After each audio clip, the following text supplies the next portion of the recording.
ఏది అయినా ట్రై చెయ్యి ఆచి చికెన్ మసాలా.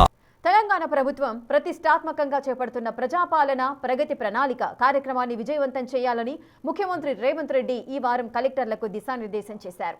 ప్రభుత్వ ఆలోచనను విధానాలను క్షేత్రస్థాయికి తీసుకెళ్లాల్సిన బాధ్యత కలెక్టర్లపైనే ఉందని చెప్పారు. అదేవిధంగా రాష్ట్ర అవసరాలకు అనుగుణంగా ఐపీఎస్ అధికారులను కేటాయించాలని కేంద్రానికి విజ్ఞప్తి చేశారు. పశ్చిమాసియా దేశాల్లో నెలకొన్న ఉద్రిక్త పరిస్థితుల్లో ఆయా దేశాల్లో ఉన్న తెలుగు వారంతా అప్రమత్తంగా క్షేమంగా ఉండాలని ముఖ్యమంత్రి ఆకాంక్షించారు.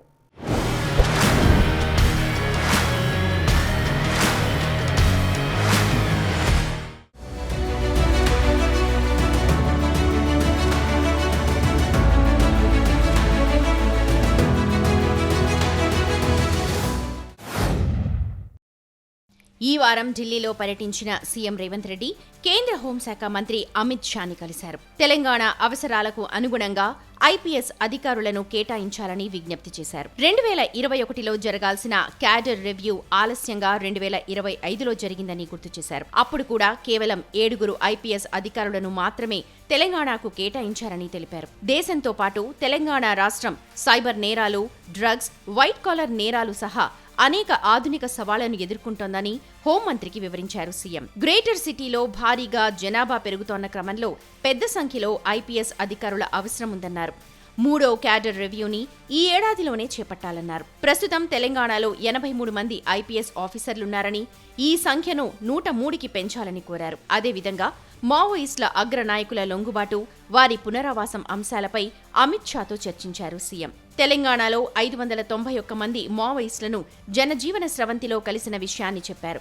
రాష్ట్రంలో వెనుకబడిన ప్రాంతాల్లో అభివృద్ధి పనులకు కేంద్ర ప్రభుత్వం నిధులు కేటాయించి సహకరించాలని కోరారు.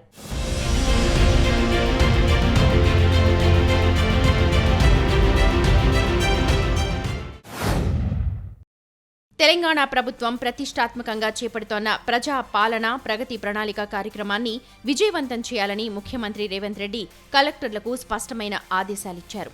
ప్రభుత్వ ఆలోచనను, ప్రభుత్వం అమలు చేస్తోన్న విధానాలను క్షేత్రస్థాయికి తీసుకెళ్లాల్సిన బాధ్యత కలెక్టర్లపైనే ఉందని చెప్పారు. 99 రోజుల ప్రజా పాలన ప్రగతి ప్రణాళిక కార్యక్రమంపై ఈ వారం కలెక్టర్లకు సీఎం దిశానిర్దేశం చేశారు. ఈ 3 నెలలు జిల్లా కలెక్టర్ల పనితీరుకు కొలమానమని, వారి సర్వీస్ కెరియర్కు పునాదిగా నిలుస్తుందన్నారు. ప్రభుత్వానికి ప్రజలకు మధ్య జిల్లా కలెక్టర్లు వారధిగా పనిచేయాలని చెప్పారు. ప్రభుత్వానికి కళ్లు, చెవులు అధికారులేనని, క్షేత్రస్థాయిలో పర్యటించకపోతే ప్రజా సమస్యలు అర్థం కావని చెప్పారు. నెలలో కనీసం 10 రోజులైనా క్షేత్రస్థాయిలో పర్యటించాలని ముఖ్యమంత్రి ఆదేశించారు. వచ్చే జూన్లో కలెక్టర్ల పనితీరుపై మరోసారి సమావేశం నిర్వహిస్తామన్నారు.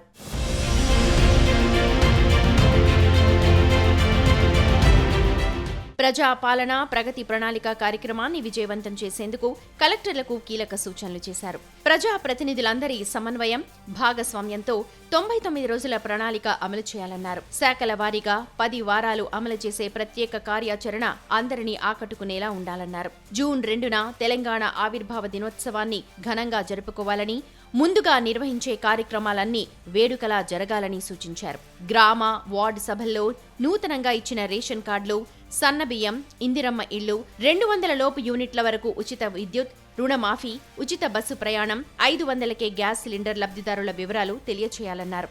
అర్హులకే లబ్ధి చేకూర్చేలా ప్రతి ప్రభుత్వ పథకం లబ్ధిదారుల ఫేషియల్ రికగ్నిషన్తో చేపట్టాలన్నారు. జూన్ 12న అన్ని స్కూళ్లలో విద్యార్థులకు పుస్తకాలు, యూనిఫామ్లు అందించాలన్నారు. ప్రభుత్వ ఆసుపత్రుల్లో సమస్యలు రాకముందే ముందస్తు చర్యలు తీసుకోవాలన్నారు. భూభారతి దరఖాస్తులన్నీ గడువులోగా పరిష్కరించాలన్నారు సీఎం. ప్రభుత్వం చేపడుతోన్న వివిధ ప్రాజెక్టులకు అవసరమైన భూసేకరణ వేగవంతం చేయాలన్నారు. 99 రోజుల ప్రజా పాలన ప్రగతి ప్రణాళిక కార్యక్రమంలో శాఖల వారీగా చేపడుతోన్న అభివృద్ధి పనుల శంకుస్థాపనలు, ప్రారంభోత్సవాలు నిర్వహించనున్నారు.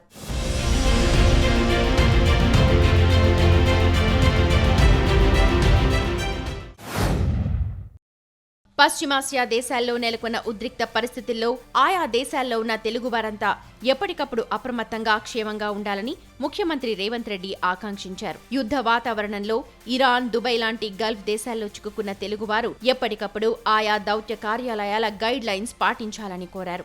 తెలంగాణ ప్రజల భద్రత రాష్ట్ర ప్రభుత్వానికి అత్యంత ప్రాధాన్యమని, ఈ అత్యవసర పరిస్థితులపై ఎప్పటికప్పుడు కేంద్రంతో సమన్వయం చేసుకోవాలని అధికారులను ఆదేశించారు.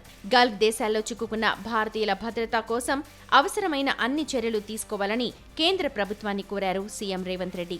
అదేవిధంగా దేశ రాజధాని ఢిల్లీలోని తెలంగాణ భవన్లో తెలంగాణ పౌరులు, వారి కుటుంబాలకు సహాయం చేసేందుకు కంట్రోల్ రూమ్ ఏర్పాటు చేశారు. ఈ క్లిష్ట పరిస్థితుల్లో రాష్ట్ర పౌరులకు ప్రజా ప్రభుత్వం అండగా నిలుస్తోంది.